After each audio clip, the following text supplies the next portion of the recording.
Hey guys, we're back in the shop, man. Back in the shop. Hope you all enjoyed the first two videos I made on the suspension build. Trying something a little different, like I said, taking you guys along for the journey for the whole project now.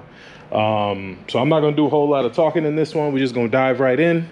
Shout out to my boy, what's his name, Ravi, I think. His YouTube channel is Grind School. He's got a 96 Impala and an El Camino. He painted both cars himself, like in the garage.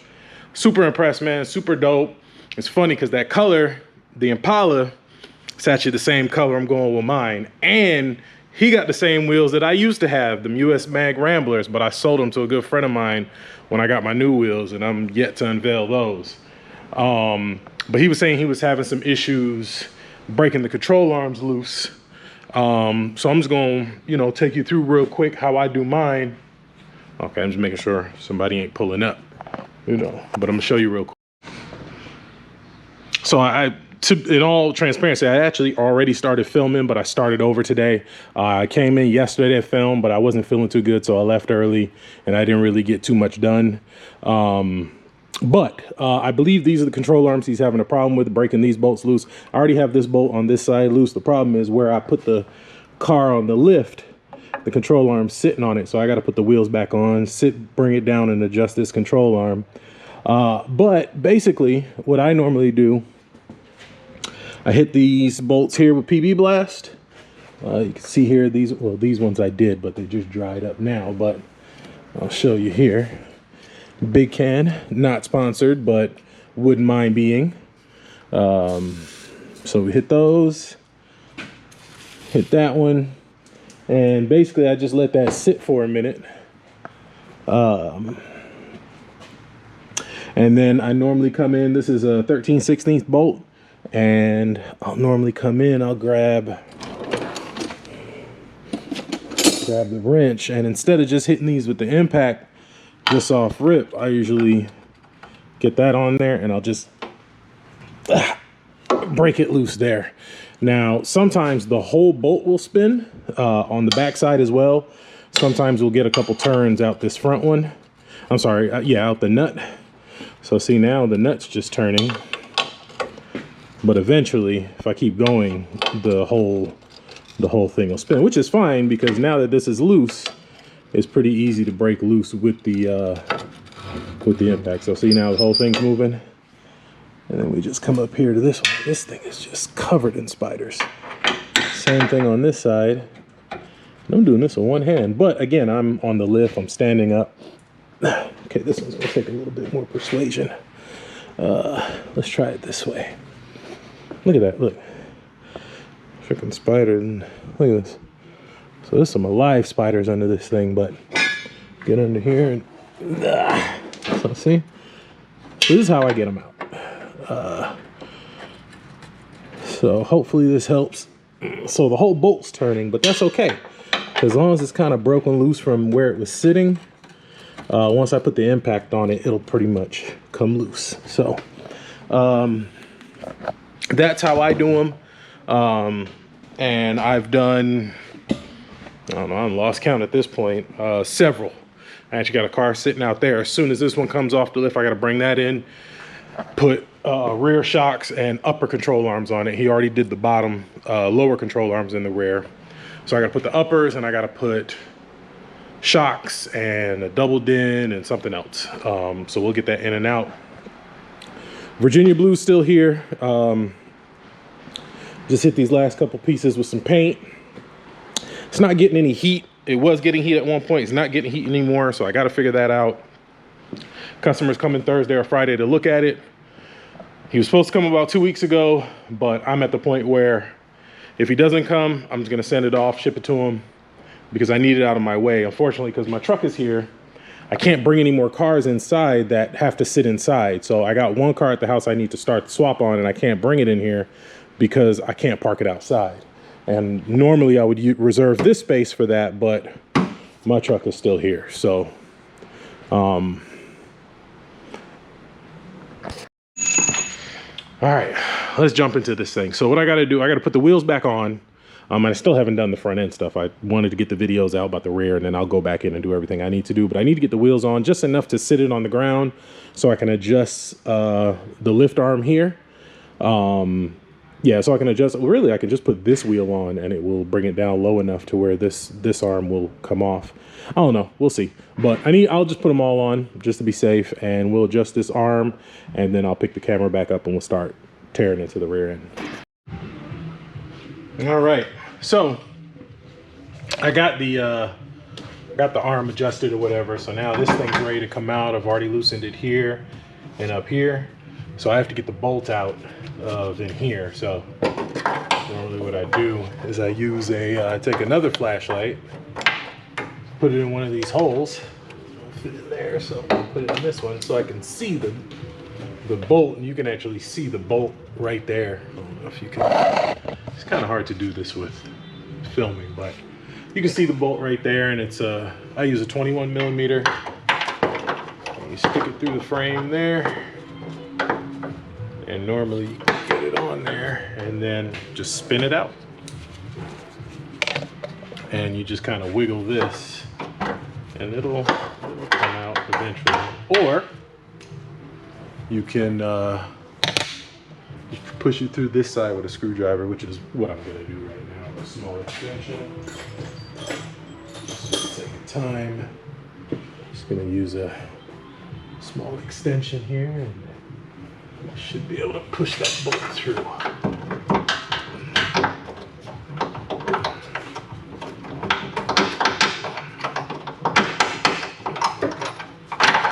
There it is. Boom. Control arms out. And you can usually like reach up in here and grab the bolts in there somewhere. And that's how you get the lowers out. And then what I'll normally do is take some bearing grease and just slap it on in between here, just to ease the or actually the QA1 kit comes with a little packet of grease. You just put that grease here to get the new one in. I'll usually disconnect, pull the lower completely off, put the new lower, just put this side in, get it bolted up. Then I'll do the other side, take that out, bolt it up, and then I'll bolt the two lowers in at the same time, and then do the reverse and do the same thing with the uppers. When you do the uppers though, you got to make sure you have the rear end supported on something, because it'll just swing down and you'll break the brake line and you'll have no emergency brake and all that. So let me get the new one in, and then I'll kind of show you how, once I get the both sides out, I'll show you how to line them up and stuff. All right, so we got the lowers in, and like I said, I just do the frame side first and then I let them hang. Now, if I was putting stock springs and shocks back into this car, I would just bolt these up, move on to the uppers. But since we're doing the coilovers, before we connect these to the bottom, there's another step we need to take. So I'm kind of skipping ahead to the coilover install, but I'd rather do it now. Just in my experience, it is easier to do this modification to the rear end for the coilovers before you attach the lower control arm. And I'll show you what that is now. So here's your lower bracket for the coilover. And this mounts right here. Basically your shock would normally mount here. So this is here, but it's only one bolt. So it has a threaded bolt. If you come around the back, you see the threaded bolt will come through here. But what you actually need to do is you have to drill another hole up here. Let me get out the light. So you gotta drill another hole here on each side, and there's a nut, a washer, and a bolt that goes through here. So it's just easier. You got a little bit more room to move the drill and stuff like that without these control arms out the way. So anytime I'm doing control arms and coilovers, I like to, before I put the control arms in, I like to put the get these lower coilover mounts installed, and then, you know, put this in. It just makes everything else a lot smoother. So let's get that going, and I'll show you what that looks like. All right, so I got both lower coilover mounts bolted in, and So we'll get the drill. I'll usually start with a small bit and then move up to a bigger one and then kind of go from there. And then once we get the whole drill through, we can bolt this in there, and this can actually stay. Once we get it in there, we won't need to take it back out. So this can actually stay, and then we can move on. We can finish installing the lowers, move on to the uppers. Once we get the uppers done, the coilover will drop right into place. We'll get the coilovers in place. We'll get the rotors, the Wilwood brakes. I'll show you guys how those brackets work, where the washer goes, and all that good stuff. Let me get the drilling. We'll do both sides. We'll get those bolted, and then we'll move on to the next step. All right, got that bolt in. So basically, just drill. Get a start with a small bit, and then just work your way up. And then now this is bolted here. It's sturdy. So now we'll do the other side, and then we'll get these lowers in. And the reason why I say I do it before is just the angle. So like with this right here, trying to drill up there, you kind of see if the arm is here, you kind of see how it'll get in the way. So that's why I like to, and sometimes I forget, sometimes I put this together, do everything, and I'm like, oh man, I got to put these coilovers in, and I just deal with it. But I remembered this time, so there's a tip for you guys. You know, if you're gonna do this, it just gives you free range. You don't have to, you know, there's nothing in your way to just drill. So I'm gonna move on to the other side now. Get this side drilled. I'll probably put the control arm on in that side because I can do that. So I'll get that control arm bolted up. We'll start drilling this side. Get the lower coilover mount in on this side. We'll get this control arm in, and then we'll move to the uppers. I know you guys are all waiting for the brake kit. I mean, technically I could just stop and show you now, but this is a customer car, something I need to do, so I kind of want to do it in order, just for my own sake. And it's several hours later. The light on my camera, the light on my headlamp died, and then the drill battery died. I got hungry, so I was like, you know what, this would be a great time to take a break, let everything charge up, and then come back. So it's probably 7:30, 8 o'clock, and I'm still here working, but this is how it goes. So once we get the lowers in, get the uppers in, then I'll bring you guys over to the bench, and we will assemble these rear coilovers. And I mean, the process is basically the same as the front. You use the Permatex, the anti-seize, you know, we'll set it a couple threads up and then kind of go from there. But they're pretty simple. It's nothing, like I said, none of this is too insanely difficult or, you know, hard to figure out. So we'll get that. Once that's done, then we'll move on to these brackets, rotors, calipers, and then we'll pretty much be done with the wood underneath. But I have the sway bars there at home. I keep forgetting to bring them. But I mean, there's nothing special about installing sway bars. Just throw them in there. All right. So both lower control arms are in, and then I just realized I put them on the wrong sides. Normally the QA1 sticker's on the outside, but as long as your grease fitting on the back, well, I guess to the front, is here, and then the grease fitting in the very back is here, you're good, because then you can reach them. If it was reversed, like if I flipped them around, you wouldn't be able to get this fitting. It'd be up in the frame. So as long as you got that right, it's fine. As far as the QA1 logo being on the outside, that's really just aesthetics, and I didn't realize it until right now when I turned the camera on. So we're going to move on to the upper control arms now. Both lower coilover mounts are in and bolted, and you know, this one actually went a lot quicker than that one. This one went right in. I got this one done like 10 minutes. So now we're going to put the uppers in. So with these control arms, I normally take the uppers out, the top bolt out first, and then the bottom one. So let me get that done. What's up? No, working. Oh, you working? What's up? Brakes. Once we get the brakes done, there is one more thing that I forgot to mention. And somebody shot me a message on Facebook about it, and I did buy it for this car.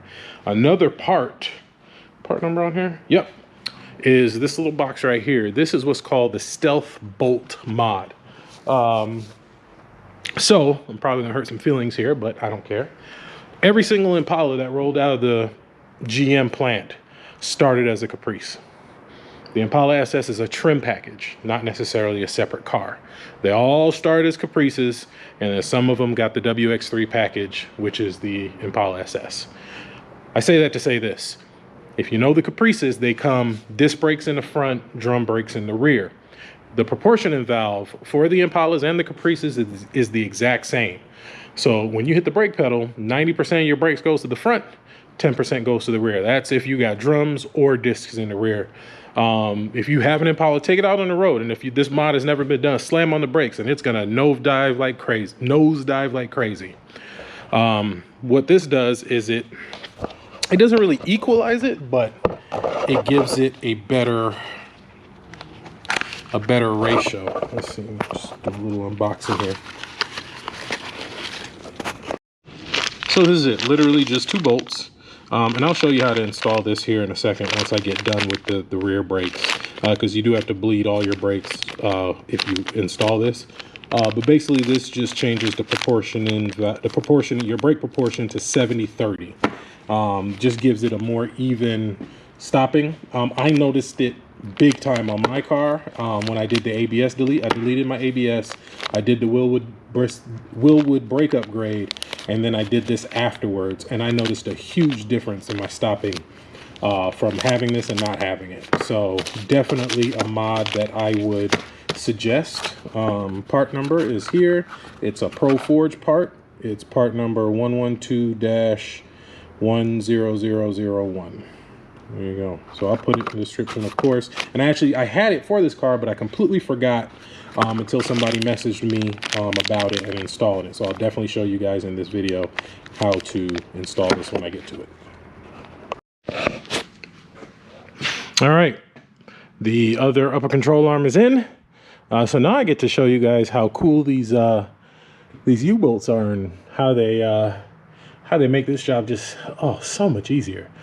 So what we have there is the upper coilover mount, and I gotta tell you, I've killed like 2 big spiders working on this thing. There's one over here. There you go. I set it on fire. Is that it? No. Oh, that thing was huge, but it was a big black spider, and then just now it was a brown one. I set him on fire too. Oh, there's what's left of him there. I don't know what kind of spider right there, what kind of spider that is, but yeah, this thing is full of spiders.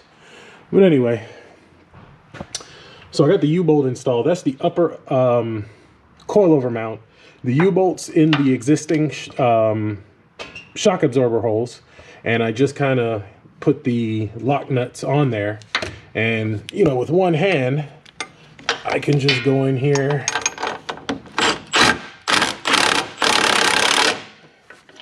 and tighten this up.